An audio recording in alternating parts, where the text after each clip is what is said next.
Welcome to our video on the communications map. You're receiving access to this video and probably have received a handout in an email about the communications map. I have another term that I like to use for this called the safe communications bubble. It's creating that safe place to communicate. Now, you have the handout and you can walk through this, but I found with couples that it's helpful if I kind of walk you through it, because there's some important things here that you might not pick up on just looking at the communications map handout. Let's look at the roadblocks to communication. When we enter the safe zone, the safe communications bubble, the safe zone, it's an important place. I noticed the other day I was driving in from California back into Phoenix, and now they have what they call a safe zone on the I-10 pulling into Phoenix.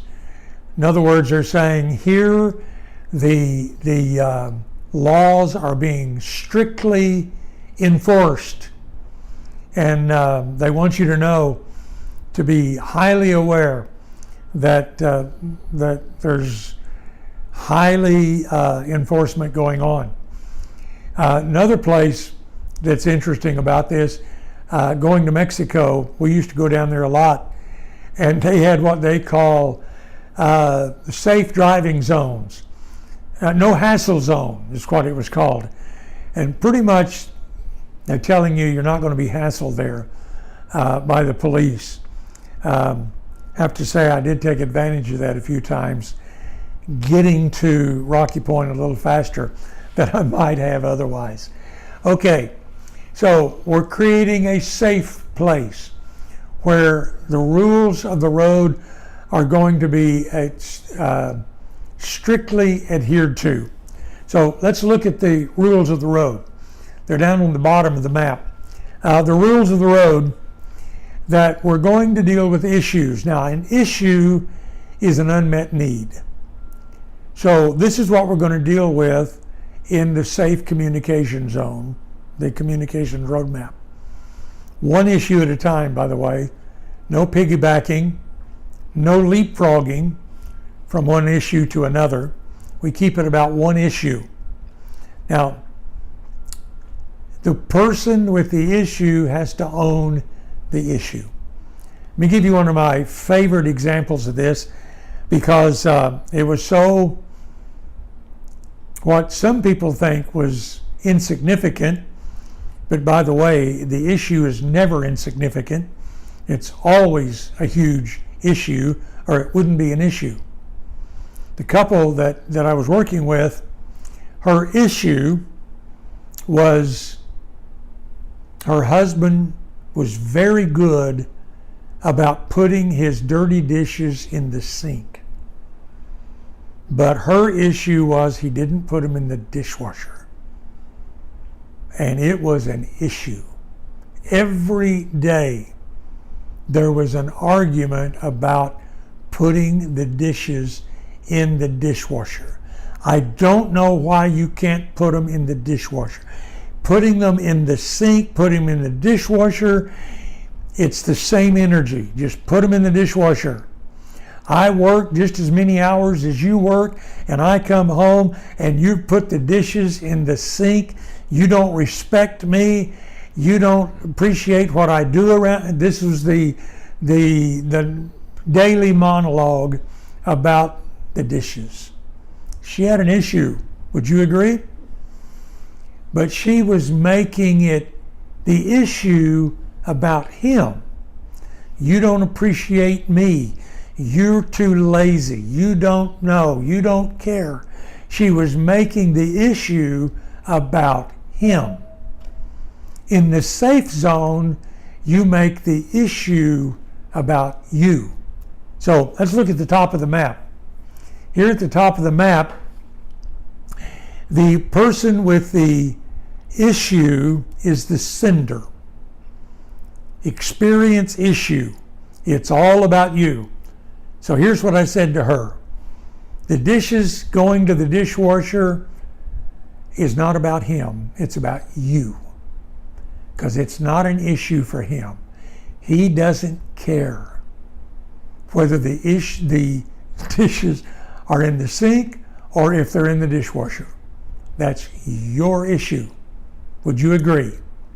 She reluctantly said yes. But to humor me, she agreed. So I said to him, the receiver, it's not about you. He loved that. It's not about you. The dishes being in the dishwasher is not about, her problem is not about you. Her problem is about where she wants the dishes. Would you agree with that? He was happy. Yeah, oh yeah, thumbs up. He was really happy.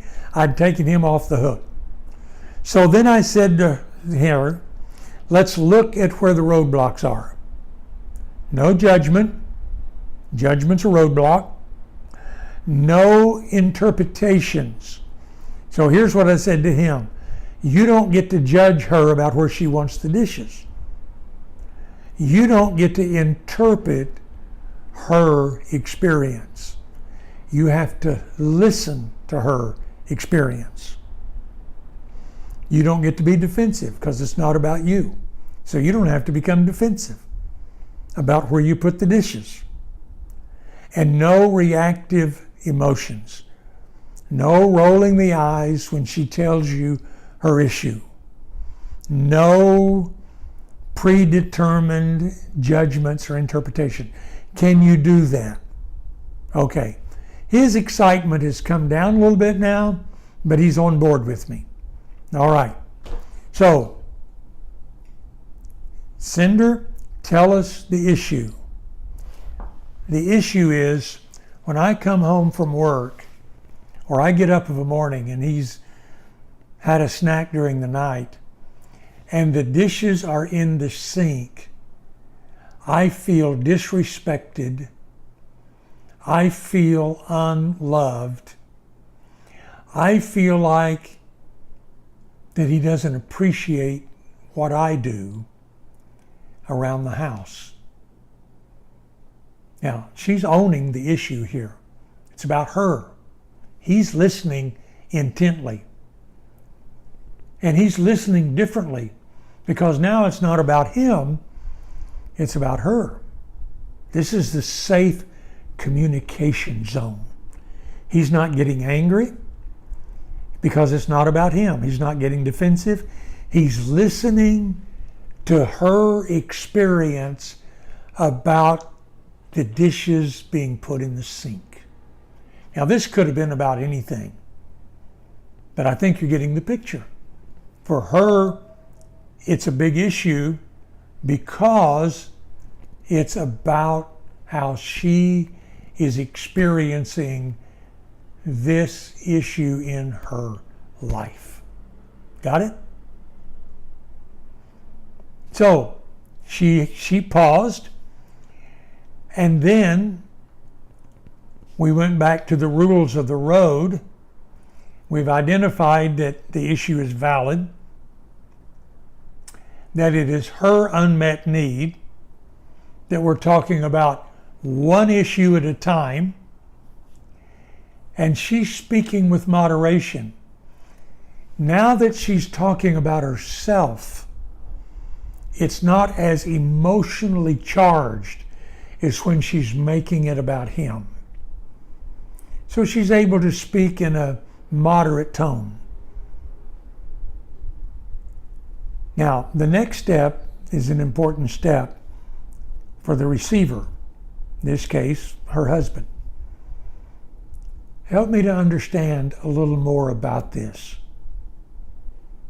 So now he's being curious with compassion. He's seeing how powerful this is in her life. Well, and here's what she said. The issue is that, like I said, it feels like you don't care how I'm feeling.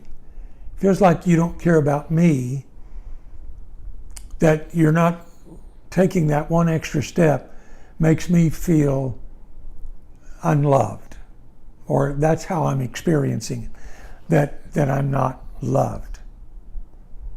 Now, the next step was the next question on the roadmap. What do you need from me? Is there anything else? That's a big question. Is there anything else? She said, no. That one thing could make a big difference. So I encouraged him to ask the question, what do you need from me? I just need you to put the dishes in the dishwasher instead of the sink.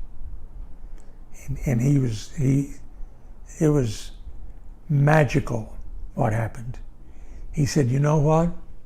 I love you. And if putting the dishes in the dishwasher communicates love, I will be happy to put the dishes in the dishwasher. So now every time he puts the dish in the dishwasher, he knows he's telling his wife that he loves her. And every time she goes to the dishwasher and sees those dishes not in the sink, but in the dishwasher, she knows he's sending her a message that he loves her.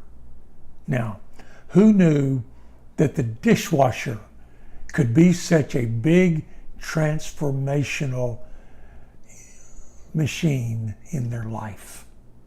Now, moving on down the communications map. When the receiver says, what do you need from me?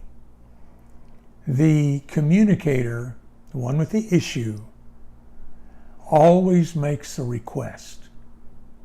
You don't just leave it for your spouse to figure it out. You have to tell them what you want. What is the request? Now, this next thing is very important. The receiver never says no. You always have to say yes. Now, it can be a counter proposal, but here's why we never say no. If you have children, you'll get this. If your children came to you and said, Daddy, Daddy, Daddy, Mommy, Mommy, Mommy, I want to go to Disneyland. Now, you know going to Disneyland costs money, you know it takes time, all the things that are, but so you say no, I can't do that. No. Now, what does that do to the child? Shuts them down. Now, if the kids came to you and said, Mommy, Mommy, Daddy, Daddy, I want to go to Disneyland. And you said, that's a great idea. I would love to be able to go to Disneyland. We have to start making plans to think about that. We have to start saving money. We have to start looking for a time that we could do that. That's an exciting idea. Let's start working on that together. Now what have you done? You've created opportunity. No shuts down opportunities. Yes, even with conditions, opens up opportunities. So now you have a goal to work toward. So your spouse may ask for something that you might think is impossible, too much money, too difficult, but instead of saying no, you say, I can't do that, but here's what I can do. Can we agree on that? And so you negotiate and make agreements. Now, here's something that needs to be added to the roadmap. Never make an agreement you don't know how to keep. So you don't make this grandiose agreement. I'll never do that again. Or I'll always do that. No, make agreements you know how to keep. Make an agreement that you can keep on a daily basis. Might have to keep it on an hourly basis. But make an agreement that you know how to keep and then follow through. First of all, hold yourself accountable. That's how you become trustworthy, is holding yourself accountable. So make an agreement that you know how to keep it, and then you can make the next agreement. So, happy traveling on the communications road in your safe zone.